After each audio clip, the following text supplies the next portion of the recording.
jawhar wallaahi bilaahi tallaa horta been in la sheeg xaaraam waaye dadka dhiigay leey mogtahay warbaahinta inaan kugu imaadaa rabi laakiin waxaan kugu dhaafay jareer weyne waaye been inaan sheeg xaaraam waaye ileen qofka waxyaabaha qaarkiis qofka damiirtiis micnaha way gubtaa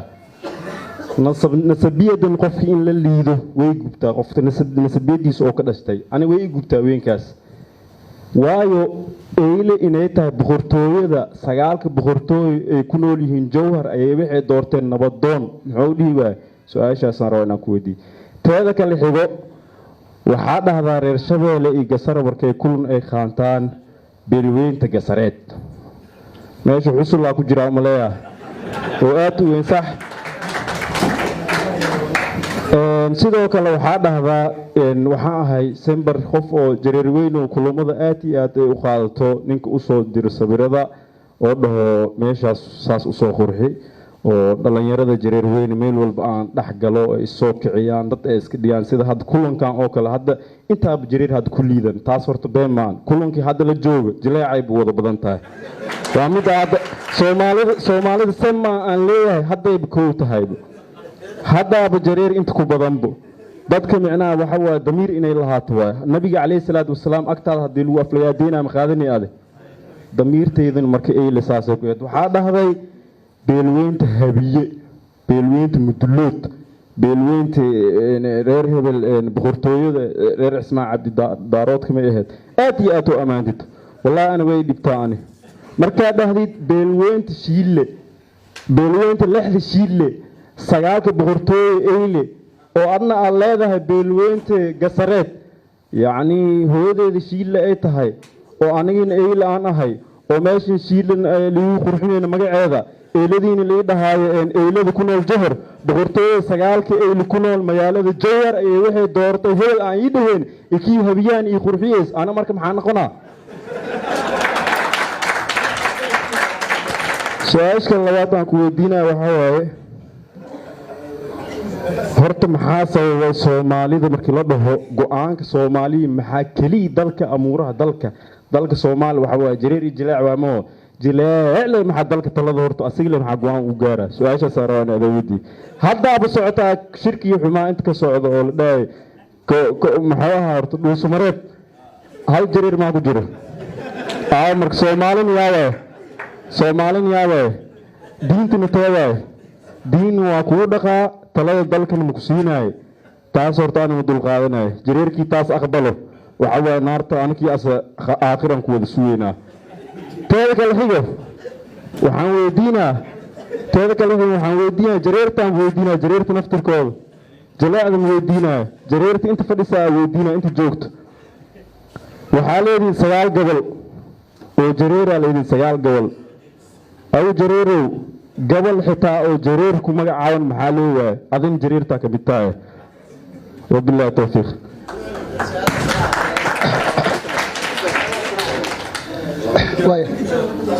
واي خارج الموضوع أنا إلالية بسم الله الرحمن الرحيم إله ما هذا سكله سبحانه وتعالى هل كان سوق كاني مركز حكتا وحنوهم بليان يا صاحب كان عبد الشكور شاشة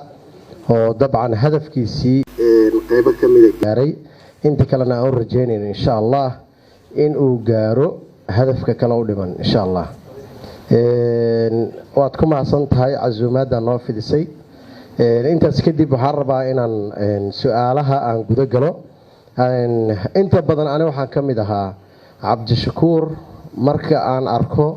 qofka kula doodoon dhahorniyo sidaan iyo sidaan saamso kama fiicno cabdishakuur waxaan u arkay inuu dhibaato ii arkay waa kaga gaabiyey maalmihii hore waxaan ku weydiinaa haddaba dareemi kartaa colaad haddaba waxaad dareemi kartaa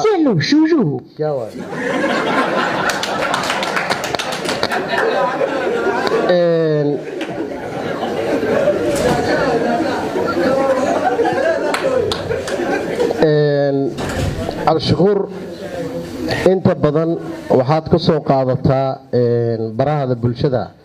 sida gaarka u leedahay horta inaan kala qaadno waayo midda warinimada caadiga oo ugu shaqeeya telefishinka kuma sheego arrimaha oo inta alaabta waxa uu goonida asaga uu leeyahay horta kuma sheego waxaan rabaa miyaan laga fiicneen in inta aad muuji lahayd oo aad kala faquuq sameyn lahayd jilaac iyo jareer marka aad ku qorto halkaas ma la is oran karaa cadaabad ka bilaaban sida hadda halkan yarkii ka hadlay ee ka muuqataba waayo asaga colaado u arkay reerkiisa marka aad sheegto reeraha kale aad buubooniso wuxuu u arkay dhibaato sida hadda ka sheekeynaya arintaas ma keeni kartaa in cadaabad ka dhex abuurto dadka halkan aad ku marti qaaday ee aad kala saartay jilaac iyo jareer ma ka haboona miya in la yiraahdo ummadda Soomaaliyeed qabaylo way u kala baxaan way kala sheegtaan way kala waxaystaan waa markii la iskugu yimaado gogol ama markii la iskugu yimaado waxyaabo kale arimahan hadda social media aad ku soo kordhisay hadii aad sii wado dabciyan waxay noqon kartaa wax oo caadi noqonayo ee bulshada la qabato haddaba aan ku tuso dhowr mar aan ku tusay aan ku yiri dhalinyaro adiga kugu dayanayo oo noocaadi kala oo sameynayo soo baxay arintaas soo lagama haboona inaad aad maalintii aad sheegayso hadaan hadda isla ka sawir hadda ka hor ani waa ii sheegtay oo ay abtirs abi isr dad badan reer kale hayst way soo jeedis warninka halkaas ku xisaabsanayne ani Soomaaliyeed iska dhaxmariyay dad badan waxay ii xisaabsanayeen inaa beeshoodahay dad waxay ii xisaabsanayeen inaa beeshoodahay waa iska dhaxnolaa waliga qabiil ma ku dhex sheegan laakiin markuu kala saaray oo yiri ninka waa reehebel waxa reehebel waa reehebel waa dad badan waxa dhawr halka kuma moodi jirin waa iska dhaxnolaa mana u sheegi jirin marka arimahaas kala malays faquuq ka dhalan kara malays oran kara mid xigta oo ugu dambeysay aan ku weydiinayo waxa ay tahay hadii aad sidaan ku sii socoto oo aad saan u sii wado sheekada sida hadda meesha ka muuqato marka aan ku celinayo in la kala baxo sida hadda u kala saartaba jilaac iyo jareerka u kala saartay in lagu kala baxo وما سنتين horta labada roon horta hal mid waa ustaad oksina hal mid muhiim waa inaan fahanno dadku haday helaan meel ay ku hadlaan oo calool furni la helo waxa imaanayso in la wada noolaado la heshiiyo la isdhexgalo Suleymaan Siidow macallin dadka daacadda ah anoo kale dadka daacadda ah markay hadlaan wax ma qarsadaan walaalkay Suleymaan meesha ah eylada waxaan uga jawaabay af Soomaaliga sharaxaada aniga hadda waxaan ahay gasar waxaan leeyahay tuulo la dhaho Umar Doon tuuladaas markaan rabo af Soomaali ahaan inaan cadeeyo inaan aniga leeyahay waxaan leeyahay gasarta Umar Doon waxa degan gasar la yiraahdo Asqar gasar aan Asqar ahayn jirto oo meel kale degan markaan automatically dhaho gasarta degan Umar Doon ama gasarta Umar Doon wuxuu qofka fahmayaa Soomaaliga saxda ah oo naxwaha ah in laga wado gasartii lahayd bahalkii Umar Doon marka eylada Jowhar markaan dhahay eylo inay xanaaqdo shiidle inay xanaaqda aag dhaweed sababtoo aan waxaan dhahay eyladii oo Jowhar lahayd taas waa af Soomaaliga waxa laga yaabaa markaan hadlayno xataa inaga af Soomaaligeena inaan isfahmi weyno mararka qaar way dhacdaa dhihida hadalka war waxaan dhahaa beel weyn war waxaan dhahaa beesha like that waxay ku xiran tahay marxaladda markaas aan ka hadlayo ama waxa sheekada aan ka sheekaynayo ay markaas qusayso haddii aan dhaho beelweynta gasareed beelweynta eylana waa dhihi doonaa iska sug maalinteeda waxay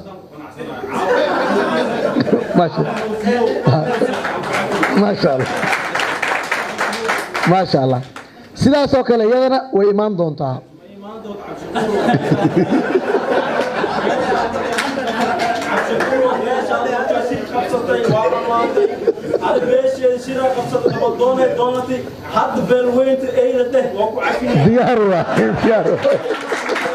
diyaar waa beelweynta eylo beelweynta sagaalka boqortooyada eylo waayahay. number 2 wuxuu weydiiyey su'aal kale oo khaarijul mawduuc laakiin waa ka jawaabaya su'aalaha anaha igu koobnaadaano aniga iyo waxaan qorahay igu koobnaado kaaga jawaabaya tan maxaa sababay talada ay jilaacle lahaato dalka jilaac iyo jareer way ka wada taliyaan laakiin awoodaha loo kala sareeyaa 7 xildhibaan oo jareera joogto baarlamaanka talada la gooyay qayb ka yihiin ay gooyaan marka talada way wada gooyaan laakiin de habka awoodaha loo qaybsado ayaa ah nidaam saas Soomaalida ay isugu faahantay meesha uga haraya Sheekh Doon lagu colaadiyaa qabiilkiina sheegto tusaale waxa uu soo qaaday Suleymaan qofka wariyaha ah kamaanta colaadiya bari wuu amaanaa kamaanta amaanana bari wuu colaadiya sababtana waxaa ah sheekada had walba uu wariyaha sheegayo haddii marka adiga maslaxadaada ay noqoto haddaad sidaan tiraahdo ama lagu colaadiyaa wax ma saxaysid ani waxaan rabaa inaan wax qaldan saxo jareer kaliya ummadoodo jilaac kaliyana ummadoodo laakiin qof kasta oo la dulmiyo ayaan u doodaa waxa aan raadiyana waxa waaye in dadku Soomaali ay wada ahaadaan sinnaadaan ninna uusan nin kale waxba dheeraanin taas waaye marka isma dhahaayo ama qabiil lagu colaadiyaa qofkii nin waxa leeyay tusaale maxamed jaamac faarax gabar kufsaday maxamed faarax jaamac oo daarooda gabar kufsaday markaan dhaho haddii nin daarooda ninkaas gabadha kufsaday maxaa uu sheegaysaa inuu daarooda ugu colaadiyo de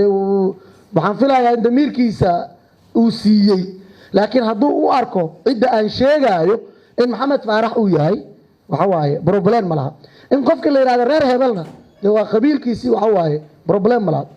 arinta kale maxaa qofku u sheegtaa la tacaarafu Sheekh Doon shalay maanta waa kala fiicanta maalinka sawirkaan isla galnay ee aan sheegay reerkaaga u sheegay ani aad saaxiibaan ahayn marna gurigaan wada deganayn habeenada kamida waxa xasuusataa in qof aad weliga istaqaaneen oo weligiisa is yaqaaneen gaalkacay wada deganaayeen ee dadiisay ahayd laakiin ma ogeyn isaga laakiin marka qabiilkiisii la ogaaday inay eedadiis tahay way isaqaaneen waa ani far dheero walaalan noqonay laga yaabo in islaan jareer ay dhasho aan isku reerna marka